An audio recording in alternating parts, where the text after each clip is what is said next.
सुबह की बरकत यानी यीशु की बरकत प्रोग्राम में आप सबका स्वागत है। हम वचन के लिए प्रार्थना करेंगे। दयालु सर्वशक्तिमान प्रभु यीशु मसीह, हम आपका धन्यवाद करते हैं वचन के लिए। प्रभु, वचन के ऊपर आप अपनी आशीष दीजिए और सुनने वालों को आशीष दीजिए। खुदावंद यीशु मसीह के नाम में मांगते हैं, आमीन। परमेश्वर के वचन की ओर चलेंगे। रोमियों के नाम पौलुस प्रेरित की पत्री, उसका पहला अध्याय 18वीं आयत से लेकर 23 आयत तक पढ़ेंगे। यहाँ लिखा है, मनुष्य जाति का पाप। परमेश्वर का क्रोध तो उन लोगों की सब अभक्ति और अधर्म पर स्वर्ग से प्रकट होता है जो सत्य को अधर्म से दबाए रखते हैं, इसलिए कि परमेश्वर के विषय का ज्ञान उनके मनों में प्रकट है, क्योंकि परमेश्वर ने उन पर प्रकट किया है। उसके अनदेखे गुण अर्थात उसकी सनातन सामर्थ्य और परमेश्वर तब जगत की सृष्टि के समय से उसके कामों के द्वारा देखने में आते हैं, यहाँ तक कि वे निरुत्तर हैं।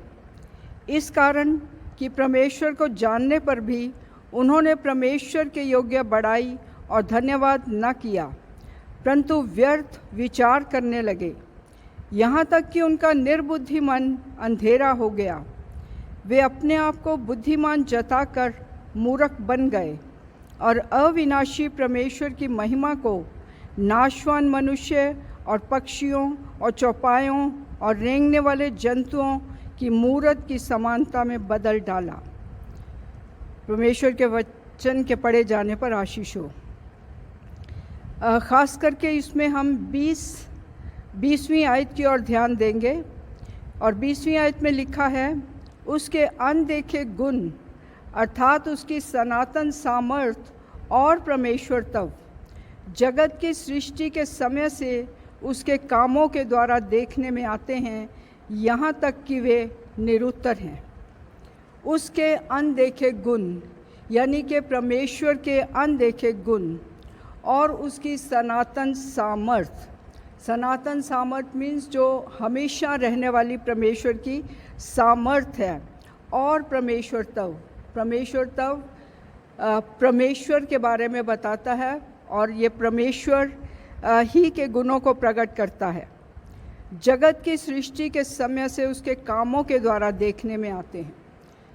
परमेश्वर के काम, जगत की सृष्टि के समय से परमेश्वर के कौन कौन से काम हैं उसके बारे में हम सबको मालूम है। जैसा कि उत्पत्ति उसका पहला अध्याय और उसमें परमेश्वर के कामों के बारे में वर्णन किया गया है। परमेश्वर ने जब सृष्टि को बनाया है तो उसने पहले दिन क्या बनाया? परमेश्वर ने पहले दिन उजियाला बनाया।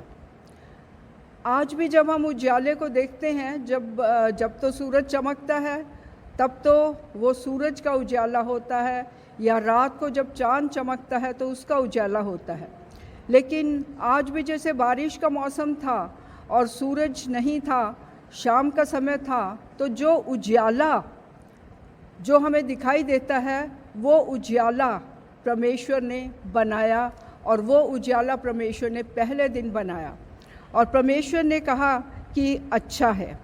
दूसरे दिन परमेश्वर ने आकाश को बनाया और आकाश के ऊपर के पानियों को उसने अलग अलग किया, और एक पानी जो है वो आकाश के ऊपर हैं और दूसरे पानी जो है वो आकाश से नीचे हैं, यानी कि समुद्र में और नदियों में, नहरों में, ये वो पानी हैं।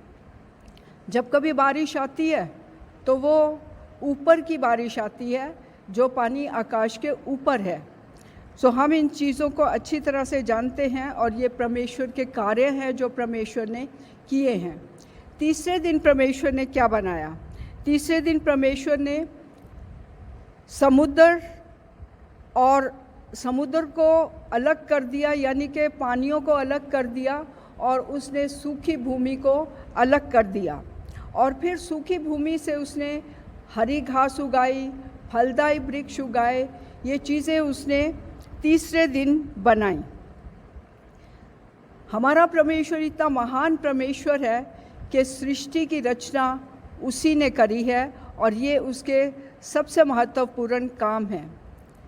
और उसके बाद चौथे दिन परमेश्वर ने सूरज और चाँद और तारागण को बनाया। जब हम सूरज को देखते हैं, कभी कभी मैं विचार करती हूँ कि सूरज ये किस चीज़ के सहारे लटका हुआ है जो आकाश के एक छोर से दूसरी छोर तक चक्कर लगाता है। पूरब से निकलता है और पश्चिम में जाके डूब जाता है, अगले दिन फिर पूरब से निकलता है और फिर पश्चिम की तरफ वो चलता चला जाता है। और ऐसा ही चाँद के बारे में है। चाँद रात में चमकता है और चाँद एक दिन से लेके छोटा होता है, फिर बड़े होते होते 14 दिन तक पूरा चाँद हो जाता है और फिर वो चाँद घटना शुरू हो जाता है, और इस तरह से घटते घटते फिर वो दुनिया के दूसरे इलाकों में चला जाता है। और तारागण के बारे में भी हम देखते हैं। और जो हमने सुना है और जो हमने देखा है वो ये कि चाँद तक तो लोग पहुंच गए हैं, लेकिन सूरज तक कोई पहुंच नहीं सकता और ना ही कोई जा पाएगा, क्योंकि सूरज की जो आग है वो उनको जला देगी। किताबों में हम पढ़ते थे सूरज आग का गोला है, लेकिन ये आग का गोला कैसे घूमता है? पूरब से लेकर पश्चिम तक वो घूमता चला जाता है। सो परमेश्वर के ये काम है जो कि परमेश्वर ने इस तरीके से किए हैं कि इंसान उनके बारे में सोच भी नहीं सकता है। 5वें दिन परमेश्वर ने समुद्र के जल जंतु बनाए और आकाश में उड़ने वाले पंछियों को बनाया। और कितनी तरह के जल जंतु हैं, कितनी तरह के आकाश के पक्षी हैं, और हम उनको देखते हैं। बहुत से पक्षी ऐसे भी हैं जिनके हमें नाम भी नहीं मालूम, लेकिन आदम ने उन सब के नाम, जो पहला इंसान परमेश्वर ने बनाया था, उसने उन सारे पक्षियों के और जानवरों के नाम रखे। और हम तो नाम बहुत से भूल भी जाते हैं, बहुत से नाम तो हमें मालूम भी नहीं है। सो हम परमेश्वर का धन्यवाद करते हैं कि ये सारी सृष्टि की रचना परमेश्वर ने अपने वचन के द्वारा की है। और 6वें दिन परमेश्वर ने घरेलू पशु बनाए और वन पशु बनाए और रेंगने वाले जंतु बनाए। और ये सब कुछ परमेश्वर ने 6ठे दिन बनाया। और फिर 6ठे दिन जो सबसे महत्वपूर्ण काम परमेश्वर ने किया, वो उसने इंसान को बनाया। इंसान, पहला इंसान जो उसने बनाया, वो उसका नाम उसने आदम रखा। जो पहले इन 6 दिनों में और दूसरी चीज़ें बनाई हैं, वो सिर्फ परमेश्वर ने कहा और वो हो गया। सूरज चांद सितारों को, पेड़ पौधों को, पक्षियों को, छोटे पेड़ों को, और ये जितनी भी चीज़ें परमेश्वर ने बनाई, वो परमेश्वर ने कहा और हो गया। लेकिन इंसान को परमेश्वर ने अपने हाथ से बनाया। उसने मिट्टी का एक पुतला बनाया और उस पुतले में उसने जीवन का श्वास फूंक दिया और इंसान जीवता प्राणी बन गया। और फिर उस आदम, उसका नाम परमेश्वर ने उसकी सृष्टि के दिन उसका नाम आदम रखा। और उसके बाद उसने उसकी पसली में से, क्योंकि परमेश्वर ने देखा कि आदम का अकेला रहना अच्छा नहीं है, और स्त्री को बनाने से पहले आदम ने ये सारे पशुओं के और पक्षियों के, इन सब के आदम ने नाम रखे। और परमेश्वर ने देखा कि उनमें से कोई उसके साथ मेल नहीं खाता है। परमेश्वर ने आदम को गहरी नींद में डाल दिया और फिर उसकी एक पसली निकाल कर उससे उसने औरत को बना दिया और उसको आदम के पास ले आया और आदम ने उसका नाम हवा रखा।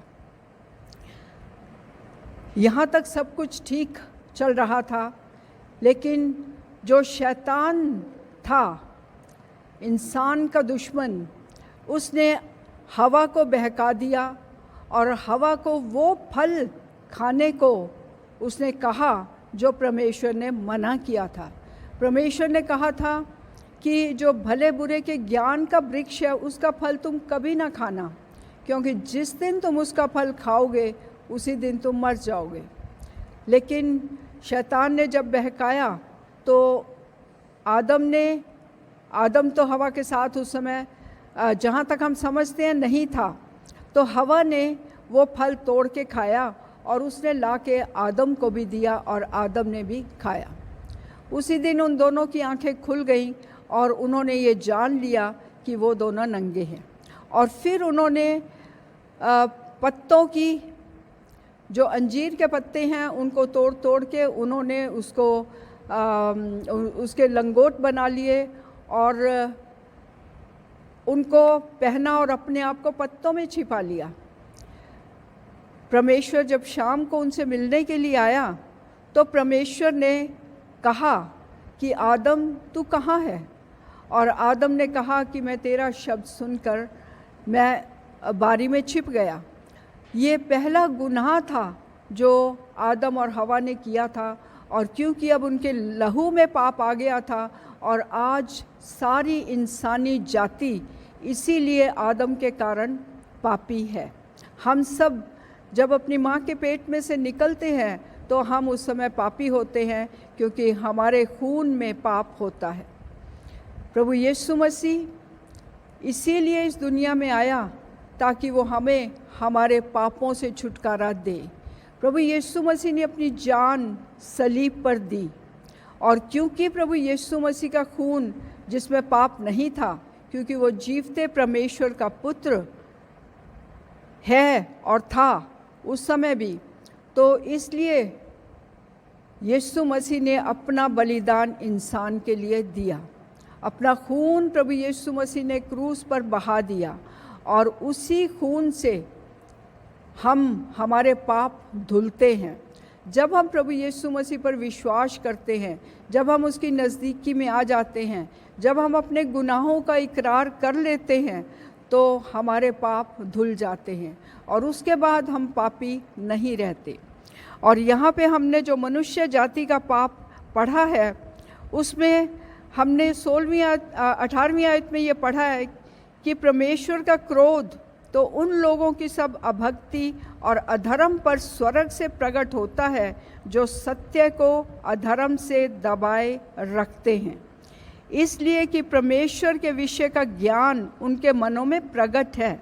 बाइबल में लिखा है कि उनके मनों में प्रकट है, क्योंकि परमेश्वर ने उन पर प्रकट किया है। और ये जो काम हमने परमेश्वर के देखे हैं 20वीं आयत में,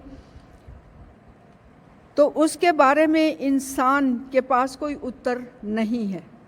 और परमेश्वर का धन्यवाद करते हैं कि परमेश्वर के उन सारे कामों के कारण आज, और परमेश्वर का जो सबसे बड़ा काम जो परमेश्वर ने किया है कि अपने पुत्र को इस जगत में भेजा ताकि वो हमारे गुनाहों को अपने ऊपर उठा ले, और हम जो काम प्रभु यीशु मसीह ने सलीब पर किया उसके कारण जब हम यीशु मसीह पर विश्वास करते हैं तो हम पापी नहीं होते, हमारे पाप यीशु मसीह के लहू से धुल जाते हैं। और परमेश्वर का धन्यवाद करते हैं कि हमने उस पर विश्वास किया है और प्रभु यीशु मसीह ने हमारे पापों को धो दिया है।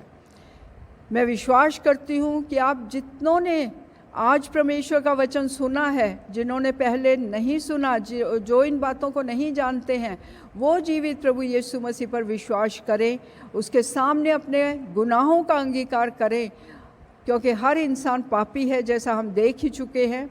तो हर इंसान को प्रभु यीशु मसीह से माफ़ी मांगनी है अपने गुनाहों की, और परमेश्वर उनके गुनाहों को माफ़ करता है और फिर वो इंसान पापी नहीं रहता। परमेश्वर का धन्यवाद करते हैं कि परमेश्वर ने मनुष्य जाति के पाप को ख़त्म किया है। धन्यवाद करते हैं और परमेश्वर से प्रार्थना करते हैं कि परमेश्वर हम सबको बुद्धि और समझ दे ताकि हम प्रभु यीशु मसीह के पास आ जाएं। आमीन।